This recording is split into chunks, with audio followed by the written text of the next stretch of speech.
Spencer Rattler from the portal. What do you think? I mean, I wouldn't say no. I wouldn't guarantee it wouldn't be worse than what we had coming out no. backing up Cliff today. So I would have rather been running out Spencer Rattler there if Cliff were absolutely hurt. I mean, now that said, I can't envision Spencer Rattler coming to Penn State because I'm sure the staff's not going to guarantee him a starting job. I mean, for those who are listening, may not know who we're talking about, say Drew Allar. Drew Allar is going to be an early enrollee, get to campus in January. He is currently a top 50 quarterback recruit in the country, most likely going to end up a 5-star, top 20-ish type guy. So you're looking at one of those quarterbacks who makes an immediate impact, which could hurt them in the transfer portal. But yeah, like you said, I would have much rather had Spencer Rattler coming off the bench today than Taquan Roberson. Right. Let's see. Got good comments here.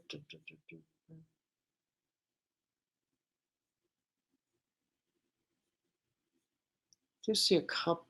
Let's see. It's So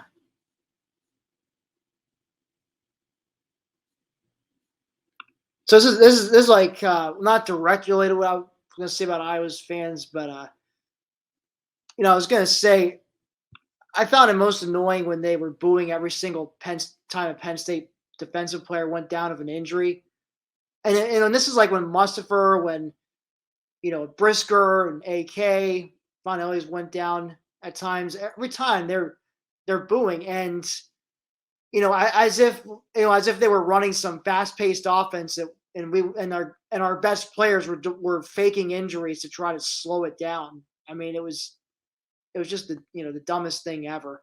And it was also dumb was seeing their fans storm the field like they pulled off some major upset. I mean, they were the higher ranked team, technically speaking, and they were the favorite at home, technically speaking. And yet you want to storm the field like you were some mighty little underdog that nobody was giving a chance, and et cetera. And in a game which frankly they only won because Penn State starting quarterback who was having somewhat of a field day. I'll say somewhat because he did throw a couple picks, but overall was doing a solid job. Got knocked out. Like you said, I repeat this ad nauseum, but Philadelphia Cliff, this is about probably a 10 to 14 point Penn State win at least. Yeah, I agree. One thing too, the injuries, and Joel Klatt even pointed this out on the Fox broadcast. Like he said, to an extent he understood the frustration of the Iowa fans because it seemed to happen after a lot of big plays. But like, if you're a defense who's going to run the fake cramp defense to slow an offense down, you're not doing it with your best defensive tackle, PJ Mustafer. You're not doing it with your best defensive end, Arnold Obikade. You're not doing it with your All-American safety in Jaquan Brisker, excuse me. Like you're not – those aren't the guys you have. You send some schlum off the bench out there for a play and have him fall down and flop around and hold his leg. You don't have what your best players come off the field. So I agree it was not a good look for Iowa. To me, it was disappointing. Like I would expect that from Pitt fans, from Rutgers fans, from Maryland fans, not from Iowa fans though. And yeah, it's just like you said too, the storming the field.